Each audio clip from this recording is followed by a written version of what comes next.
really, we don't know where he is. I assume he's partying down in Texas somewhere.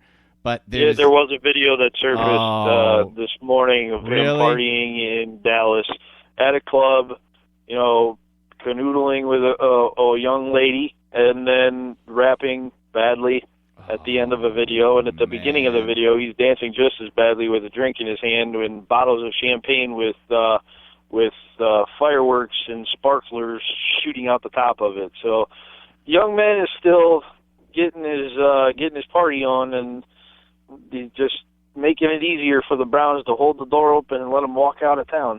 Oh, sure. Hugh Jackson sees that? You think he wants that guy as his quarterback? No. Now, in potential real good news, Josh Gordon applied last week for reinstatement to the National Football League. And if you follow him on Instagram, whatever, physically, dude looks jacked. He looks ready. He's been working out. He's been working out with Randy Moss. Has seemed, at least from what he's posted, and he's probably not going to post anything bad, to have himself together, to have himself mentally there, physically there, and ready. What an impact. If you could get a bought-in Josh Gordon to work with Hugh Jackson, that is like the best present on Christmas morning. That's a free draft pick. That's a free roster spot you're getting back at an elite level. Like that would be massive.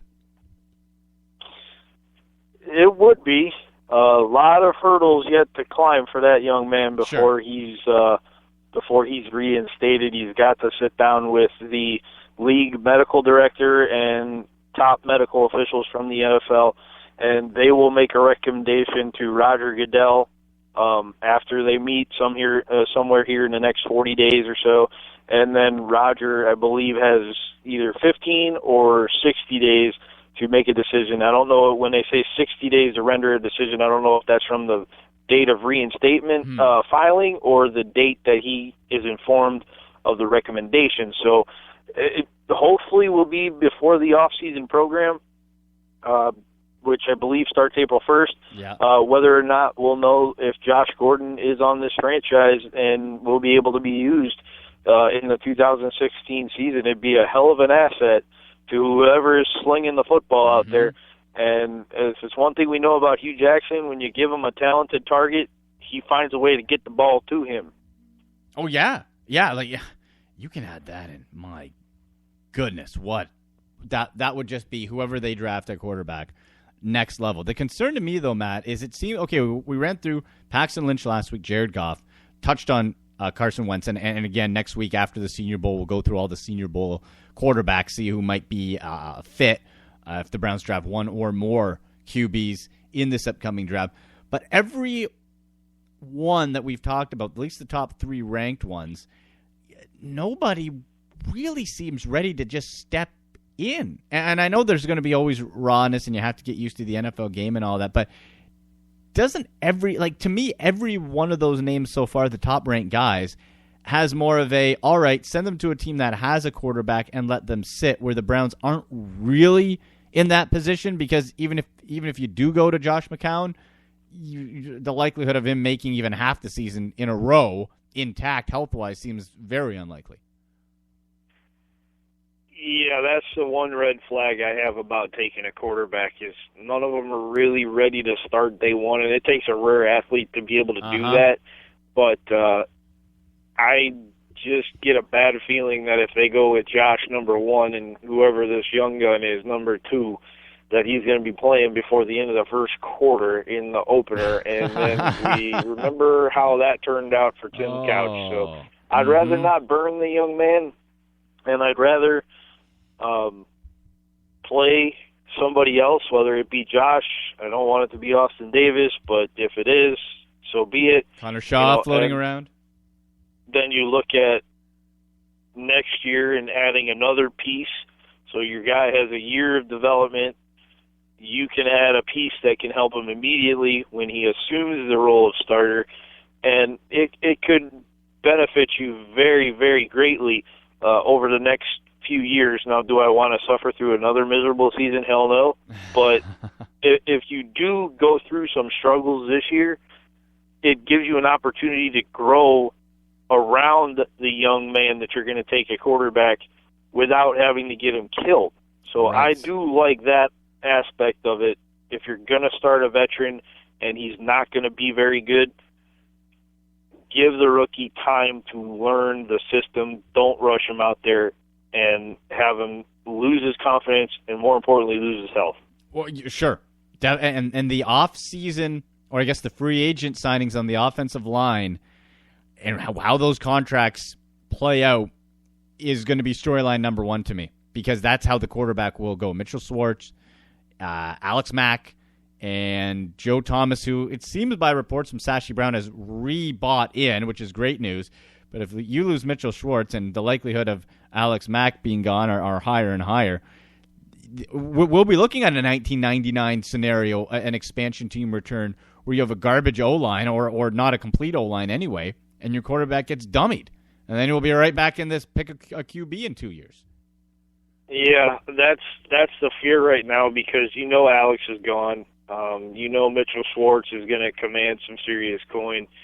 And when you couple that with the fact that John Greco is going to be coming off an injury, and Joel Bitonio is also coming off an injury, it's just, the question marks add up. And then the ultimate wild card is, what the hell is Cam Irving going to be? Yeah. Is he going to be committed, or is he going to be, completely out of shape and look like a high school lineman, both on the field and off, or is he going to take this stuff seriously? And he had an invite to work out with a former Browns offensive lineman that now does personal training for offensive linemen. He turned him down last year. Now I hope he goes back and apologizes to LaCharles Bentley and says, you know what, I had to learn on my own. I did. I learned that I'm not strong enough. I'm not ready yet to physically handle the pounding. Can you please help me? Right. And if he does that, great. If he's too proud to do it and he just goes back and lifts whenever the hell he feels like it down in Georgia and at Florida State University, then it's a moot point. Then you got another hole in the boat that you got to plug before you sink. And sure. That leaves you with Joe Thomas, who, by all accounts, could net you another first-round draft pick. And at this point, with analytics playing such a huge part in the analysis process, they might part with Joe Thomas or Joe Hayden or another guy in his prime or right at the end of his prime to get those draft picks, because they know they're going to struggle anyway and they want to build a foundation. Wow. Man, that's going to be fascinating to hear and follow. Mitchell Schwartz, really the wild card there at right tackle. But, Matt, let's get to our Twitter question here and into the Barkov. Want to hear from you, our poll question results. And at AndyMC81 on Twitter, at Matt Florjancic on Twitter. And we have, before we get to the poll, we have from our one of our great listeners on Spreaker.com, Fog NSC, says, can Joey Bosa fit in the 3-4 defense? Of course, Joey Bosa, depending on what ranking system you hear, is either 1 or 2 in the overall ranking for this upcoming draft. So, Matt, if let's say the Titans don't take Bosa, take top offensive lineman, for example. The Browns have a quarterback in Joey Bosa. Ray Horton, we know he's married to the 3-4. There's always a blend in today's NFL. You mix people up. But Joey Bosa, in your mind, could he do a 3-4? Could he slide in if the Browns think, hey, you know what, we'll take our quarterback maybe at 32 and not at number 2? Could Joey Bosa be that fit? I don't think so, personally. I would much rather have him as an edge rushing 4-3 end, right, rather than a 3-4 end that is going to just take up blockers. That's not his game. His game is being a free ranger, and I feel like if you draft him and then stick him in a linebacker, you're basically getting another Paul Kruger. Right. And you better know how to use this one. So I don't feel it's a good fit based on what I've seen out of Ray Horton before. I would much rather have a person that can be a positive impact for this team. And I'm not saying Joey Bosa can't for the right situation. I just don't see that right situation being here in Cleveland. Right. I think Bosa would be better served as a 4-3 defensive end, and I do not see that being here. Yeah, like really, Matt, you don't want – I think what you're saying is you don't just want a role player with the second overall pick. you're drafting number 2 overall for a reason, okay? Yeah, it's because you couldn't draft before and you've got too many damn role players on your team as it is. You don't need another guy that's just going to fill a spot on the roster. You need a guy that's going to jump off the page, jump off the film, and more importantly, jump off the line of scrimmage and scare the you-know-what out of people. Mm-hmm. So that's what I would want. And Bosa can be that at the NFL level. It won't be in a 3-4, at least not the 3-4 that Ray Horton uses. Remember all the good stats that I rattled off about Ray Horton's defense. The one thing that wasn't very good was his ability to get after the quarterback, and he still had guys like Paul Kruger and Mingo and at the time Quentin Groves. You know, he had guys that could rush the passer, and not too many of them had success. Actually, I believe Kruger had only 4.5 sacks under Ray Horton's direction, and Kruger's your big rusher at this point in time. So I'm really not looking to draft a guy whose position I'm going to have to change right away and hope for the best.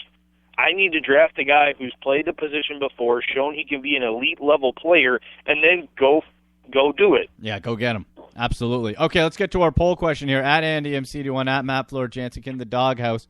Your inside look at the Cleveland Browns. So in the Bark-Off, our question we put out here was, how many pieces are the Cleveland Browns away from making the playoffs? How many pieces are the Browns away from making the playoffs? Your options: franchise quarterback, a great head coach, a dominant pass rusher, too many to count. Matt, before I tell you the results, which way did you vote?